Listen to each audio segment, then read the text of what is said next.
Un matin, je vis entrer l'abbé Sérapion. Barbara lui avait mandé que j'étais malade, et il était accouru en toute hâte.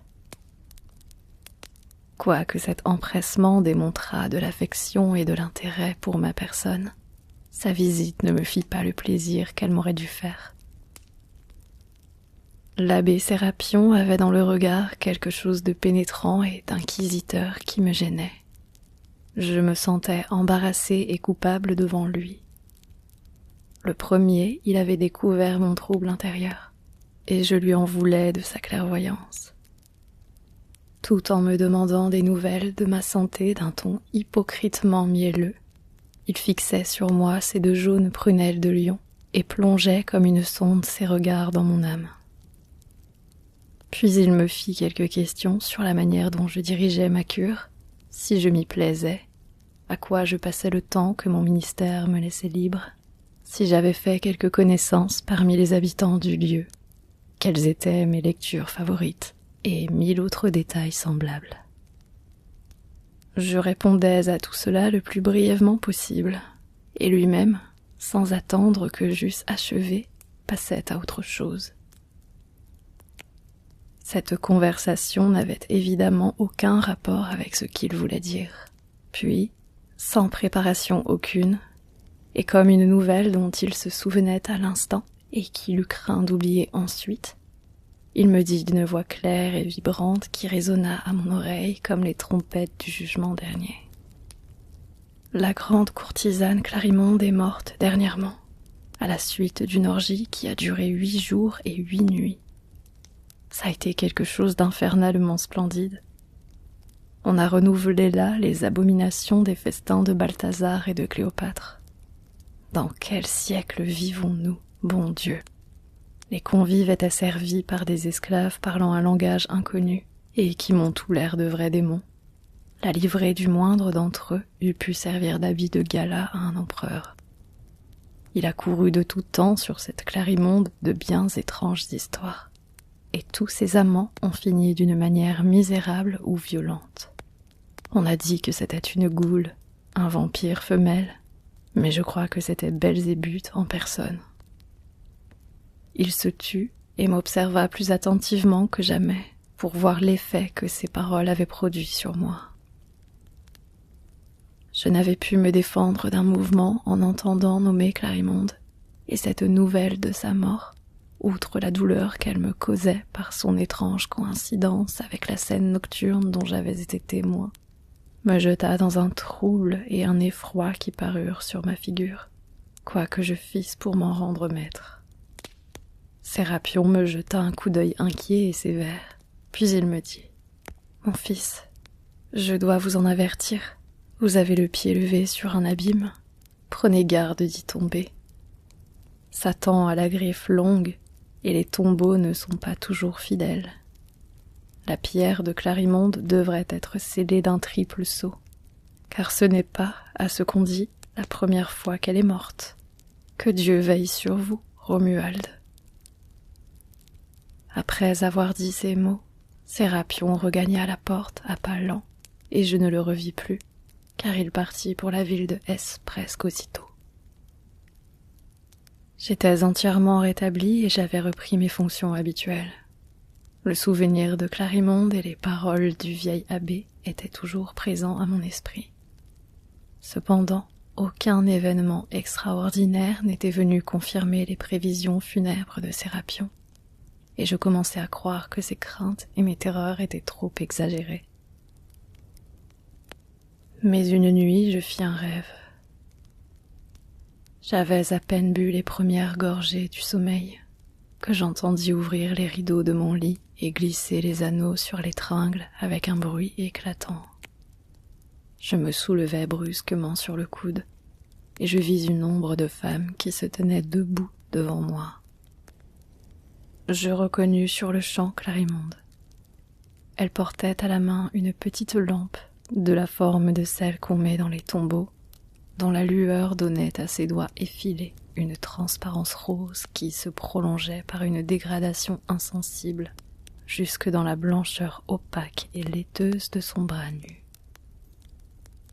Elle avait pour tout vêtement le suaire de lin qui la recouvrait sur son lit de parade, dont elle retenait les plis sur sa poitrine, comme honteuse d'être si peu vêtue. Mais sa petite main n'y suffisait pas. Elle était si blanche que la couleur de la draperie se confondait avec celle des chairs sous le pâle rayon de la lampe. Enveloppée en ce fin tissu qui trahissait tous les contours de son corps, elle ressemblait à une statue de marbre de baigneuse antique plutôt qu'à une femme douée de vie. Morte ou vivante, statue ou femme, ombre ou corps, sa beauté était toujours la même. Seulement l'éclat vert de ses prunelles était un peu amorti, et sa bouche, si vermeille autrefois, n'était plus teintée que d'un rose faible et tendre, presque semblable à celui de ses joues. Les petites fleurs bleues que j'avais remarquées dans ses cheveux étaient tout à fait sèches et avaient presque perdu toutes leurs feuilles, ce qui ne l'empêchait pas d'être charmante, si charmante que, malgré la singularité de l'aventure et la façon inexplicable dont elle était entrée dans la chambre, je n'eus pas un instant de frayeur. Elle posa la lampe sur la table et s'assit sur le pied de mon lit, puis elle me dit en se penchant vers moi, avec cette voix argentine et veloutée à la fois que je n'ai connue qu'à elle. Je me suis bien fait attendre, mon cher Romuald, et tu as dû croire que je t'avais oublié. Mais je viens de bien loin, et d'un endroit d'où personne n'est encore revenu. Il n'y a ni lune ni soleil au pays d'où j'arrive. Ce n'est que de l'espace et de l'ombre, ni chemin, ni sentier, point de terre pour le pied, point d'air pour l'aile.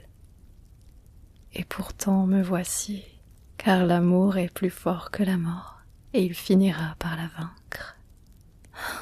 Que de faces mornes et de choses terribles j'ai vues dans mon voyage. Que de peine mon âme, rentrée dans ce monde par la puissance de la volonté, a eu pour retrouver son corps et s'y réinstaller. Que d'efforts il m'a fallu faire avant de lever la dalle dont on m'avait couverte. Tiens, le dedans de mes pauvres mains en est tout meurtri. Baisse-les pour les guérir, cher amour. Elle m'appliqua l'une après l'autre les paumes froides de ses mains sur la bouche. Je les baisais en effet plusieurs fois, et elle me regardait faire avec un sourire d'ineffable complaisance. Je l'avoue à ma honte, j'avais totalement oublié les avis de l'abbé Sérapion et le caractère dont j'étais revêtue. J'étais tombée sans résistance et au premier assaut. Je n'avais pas même essayé de repousser le tentateur. La fraîcheur de la peau de Clarimonde pénétrait la mienne, et je me sentais courir sur le corps de voluptueux frissons. La pauvre enfant, malgré tout ce que j'en ai vu, j'ai peine à croire encore que ce fût un démon. Du moins, elle n'en avait pas l'air, et jamais Satan n'a mieux caché ses griffes et ses cornes. Elle avait reployé ses talons sous elle, et se tenait accroupie sur le bord de la couchette, dans une position pleine de coquetterie nonchalante. De temps en temps, elle passait sa petite main à travers mes cheveux et les roulait en boucle comme pour essayer à mon visage de nouvelles coiffures. Je me laissais faire avec la plus coupable complaisance, et elle accompagnait tout cela du plus charmant babil. Une chose remarquable, c'est que je n'éprouvais aucun étonnement d'une aventure aussi extraordinaire et, avec cette facilité que l'on a dans la vision d'admettre comme fort simples les événements les plus bizarres, je ne voyais rien là que de parfaitement naturel. Je t'aimais bien longtemps avant de t'avoir vu, mon cher Romuald, et je te cherchais partout. Tu étais mon rêve, et je t'ai aperçu dans l'église au fatal moment. J'ai dit tout de suite, c'est lui. Je te jetai un regard où je mis tout l'amour que j'avais eu, que j'avais et que je devais avoir pour toi. Un regard à damner un cardinal, à faire agenouiller un roi à mes pieds devant toute sa cour. Tu restas impassible et tu me préféreras ton Dieu. Ah, que je suis jalouse de Dieu, que tu as aimé et que tu aimes encore plus que moi. Malheureuse, malheureuse que je suis. Je n'aurai jamais ton cœur à moi toute seule. Moi que tu as ressuscité d'un baiser, Clarimonde la morte, qui force à cause de toi les portes du tombeau, et qui vient te consacrer une vie qu'elle n'a reprise que pour te rendre heureux. Toutes ces paroles étaient entrecoupées de caresses délirantes qui étourdirent mes sens et ma raison, au point que je ne craignais point pour la consoler de proférer un effroyable blasphème et de lui dire que je l'aimais autant que Dieu. Ses prunelles se ravivèrent et brillèrent comme des chrysoprases. Vrai, bien vrai, autant que Dieu, dit-elle en m'enlaçant de ses beaux bras. Puisque c'est ainsi, tu viendras avec moi, tu me suivras où je voudrais. Tu laisseras tes vilains habits noirs. Tu seras le plus fier et le plus envié des cavaliers. Tu seras mon amant. Être l'amant avoué de Clarimonde, qui a refusé un pape, c'est beau cela. Ah, la bonne vie bienheureuse, la belle existence dorée que nous mènerons. Quand partons-nous, mon gentilhomme? Demain, demain, m'écriai-je dans mon délire. Demain, soit, reprit-elle. J'aurai le temps de changer de toilette, car celle-ci est un peu succincte et ne vaut rien pour le voyage. Il faut aussi que j'aille avertir mes gens qui me croient sérieusement morte et qui se désolent tant qu'ils peuvent. L'argent, les habits, les voitures, tout sera prêt. Je viendrai te prendre à cette heure-ci. Adieu, cher cœur. Et elle effleura mon front du bout de ses lèvres. La lampe s'éteignit, les rideaux se refermèrent, et je ne vis plus rien. Un sommeil de plomb, un sommeil sans rêve s'appesantit sur moi et me tint engourdi jusqu'au lendemain matin. Je me réveillai plus tard que de coutume, et le souvenir de cette singulière vision m'agita toute la journée. Je finis par me persuader que c'était une pure vapeur de mon imagination échauffée.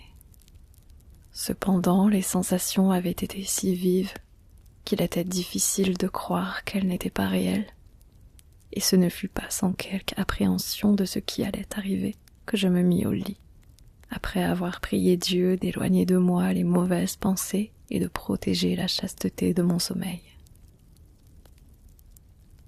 Je m'endormis bientôt profondément, et mon rêve se continua.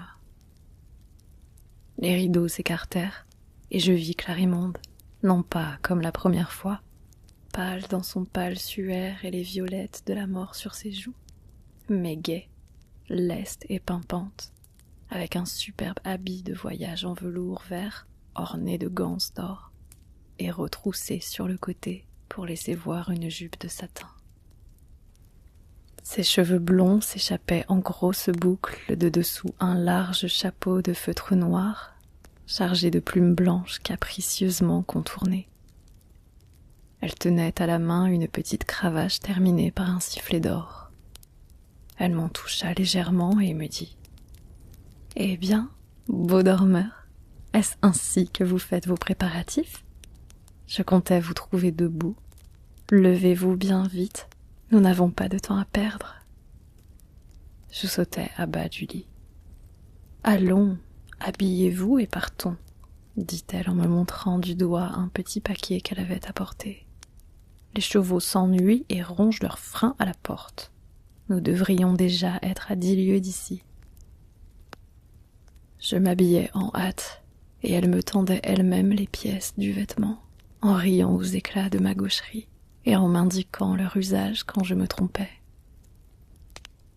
Elle donna du tour à mes cheveux, et, quand ce fut fait, elle me tendit un petit miroir de poche en cristal de Venise, bordé d'un filigrane d'argent, et me dit « Comment te trouves-tu » veux-tu me prendre à ton service comme valet de chambre? Je n'étais plus le même, et je ne me reconnus pas. Je ne me ressemblais pas plus qu'une statue achevée ne ressemble à un bloc de pierre. Mon ancienne figure avait l'air de n'être que l'ébauche grossière de celle que réfléchissait le miroir. J'étais beau, et ma vanité fut sensiblement chatouillée de cette métamorphose. Ces élégants habits, cette riche veste brodée, faisaient de moi un tout autre personnage, et j'admirais la puissance de quelques zones d'étoffe taillées d'une certaine manière. L'esprit de mon costume me pénétrait la peau, et au bout de 10 minutes, j'étais passablement fat. Je fis quelques tours par la chambre pour me donner de l'aisance. Clarimonde me regardait d'un air de complaisance maternelle et paraissait très contente de son œuvre. Voilà bien assez d'enfantillage. En route, mon cher Romuald. Nous allons loin et nous n'arriverons pas. Elle me prit la main et m'entraîna. Toutes les portes s'ouvraient devant elle aussitôt qu'elle les touchait, et nous passâmes devant le chien sans l'éveiller.